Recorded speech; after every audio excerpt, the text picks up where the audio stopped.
ఆంధ్రప్రదేశ్లో YCP party అధికారం కోల్పోయిన తర్వాత ఈనాటికి కూడా ఆంధ్రప్రదేశ్లో వైసీపీ పార్టీ విషప్రసారం చేస్తుంది. విషప్రసారం అని నేను ఎందుకన్నానంటే, వైసీపీ పార్టీ అధికారం కోల్పోయినప్పటికి కూడా ఈనాటికి కూడా అబద్ధాల ప్రసారం అనేది చేస్తుంది. ఎందుకు అబద్ధాల ప్రసారం అన్నానంటే, తెలుగుదేశం పార్టీ 2024లో అధికారానికి వచ్చిన తర్వాత వారిచ్చిన సూపర్ 6 కార్యక్రమాలు అమలు కావట్లేదు అన్నారు. అమలు అవుతూనే లేదని ప్రతి వైసీపీ కార్యకర్త, ప్రతి వైసీపీ నాయకుడు ఆత్మసాక్షిగా పరిశీలించుకుంటే వాళ్ళకి తెలుస్తుంది.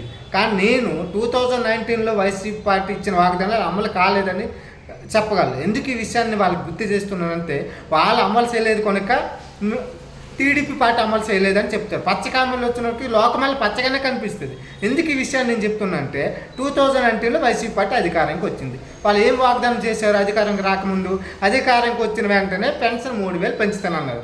పెన్షన్ 3000 పెంచారా?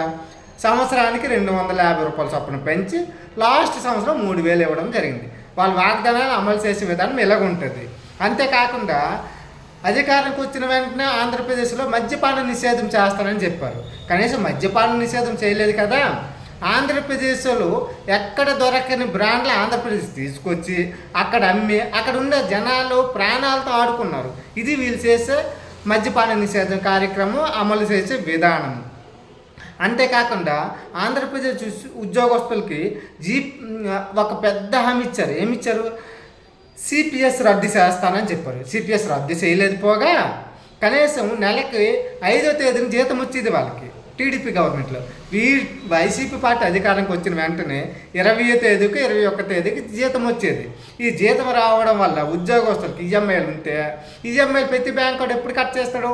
7వ తేదీ లోపల కట్ చేస్తాడు. వీళ్ళకి 7వ తేదీకి జీతం పడకపోతే ఈ చెక్ బౌన్స్ అయితే మళ్ళీ 20కో 21కి వీళ్ళకి శాలరీ వస్తే ఒకరోజు సెలవు పెట్టుకొని బ్యాంకుకి వెళ్ళి ఈ ఈఎంఐని కట్టవలసి వచ్చే పరిస్థితి ఉంది. ఇది వీళ్ళు చేసే వాగ్దానాలు చేసే అమలు విధానం.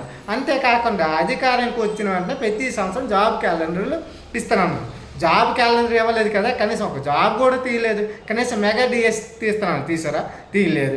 వీళ్ళు చేస్తున్న అభివృద్ధి ఇలా ఉంటుంది. వీళ్ళు చేస్తున్న వాగ్దానాలు అమలు చేసే విధానం ఇలా ఉంటుంది.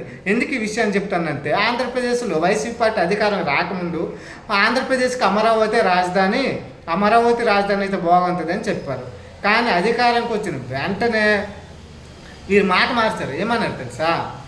అమరావతి వద్దు, ఆంధ్రప్రదేశ్కు 3 రాజధానులు ముద్దు అని చెప్పారు. ఈ 3 రాజధానులు ఎందుకంటే అమరావతి రాజధాని కట్టలేక దాని నుంచి బయటపడడానికి ఆంధ్రప్రదేశ్లో అమరావతి వద్దు, 3 రాజధానులు ముద్దు అని చెప్పి కామెడీ చేశారు. కనీసం ఒక బిల్డింగ్ కూడా ఏ ప్రదేశాలు కూడా కట్టలేదు. వీళ్ళు చేస్తున్న అభివృద్ధి ఇలాగా. కానీ తెలుగుదేశం పార్టీ అధికారంకి వచ్చిన వెంటనే ఏ వాగ్దానాలు చేసినా అవి అమలు చేసి చూపించారు. ఎందుకు ఈ విషయాన్ని చెప్తానంటే, పెన్షన్ ప్రతి నెల 4000 ఇస్తున్నాను. అధికారానికి వచ్చిన వెంటనే 4000 ఇవ్వడం జరిగింది. తల్లికి వందనం కింద ప్రతి ఇంట్లో ఎంతమంది పిల్లలు చదువుకుంటే అంతమంది పిల్లలకి 15,000 చొప్పున అకౌంట్లో వేస్తానన్నారు. అకౌంట్లో వేయడం జరిగింది. అంతేకాకుండా సంవత్సరానికి 3 గ్యాస్ సిలిండర్లు ఫ్రీగా ఇస్తానని చెప్పారు. ఈరోజు సంవత్సరానికి 3 గ్యాస్ సిలిండర్లు ప్రతి మహిళకి ఇవ్వడం జరుగుతుంది.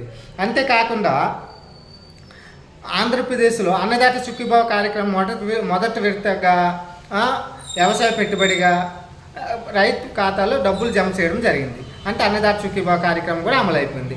నిన్న కాక మొన్న ఫ్రీ బస్సు కార్యక్రమం కూడా అమలు చేశారు. ఈ కార్యక్రమం కూడా అమలు అయిపోయింది. అయితే కొంతమంది వైసీపీ నాయకులు ఏమంటున్నారు? ఆడవాళ్ళకి ఎందుకు ఫ్రీ బస్సు అట? ఆడవాళ్ళకి పనులు ఉండవా?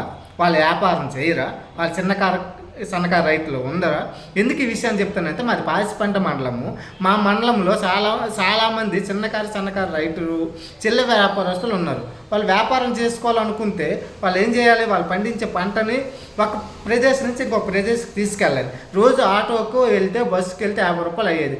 ఈరోజు బస్సు ఫ్రీగా ఉండడం వల్ల వాళ్ళు పండించే పంటను వేరే ప్లేస్కి తీసుకెళ్ళి లాభదాయకంగా అమ్ముకొని లాభాలు సంపాదించి ఒక ఇంటిని పోషించే పరిస్థితికి వచ్చారు. అటువంటి బస్సు ఫ్రీ అవసరం లేదా? వైసీపీ పార్టీ నాయకులు ప్రజల యొక్క కష్టాలు నష్టాలు తెలుసుంటే ఈ మాట్లాడేవారు కాదు. వాళ్ళకి అభివృద్ధి తెలియదు, వాళ్ళకి అవినీతే తెలుసు. వాళ్ళకి అభివృద్ధి తెలియదు, వాళ్ళకి అభివృద్ధిని నాశనం చేయడమే తెలుసు. అందుకే ఈరోజు ఆడవాళ్ళకి ఫ్రీ బస్సు వద్దంటున్నారు.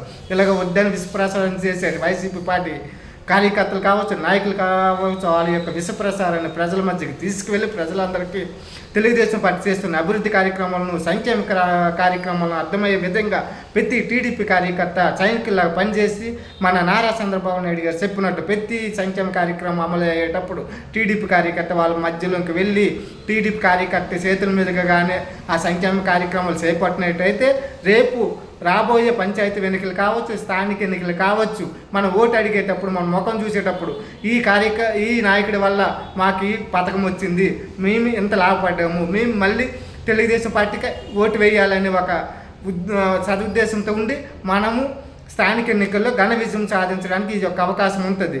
అందరూ గమనించి ఈ యొక్క విషయాన్ని అందరూ ప్రజల మధ్యలోకి వెళ్ళి మన తెలుగుదేశం పార్టీ చేస్తున్న సంక్షేమ కార్యక్రమాలు అమలు చేసే విధానాన్ని వివరించాలి. వైసీపీ పార్టీ 2019లో వాళ్ళు ఇచ్చిన వాగ్దానాలు ఎట్లా అమలు చేయలేదో ఆ విషయాన్ని కూడా ప్రజల మధ్యకి తీసుకువెళ్ళాలని నా యొక్క ముఖ్య మనవి.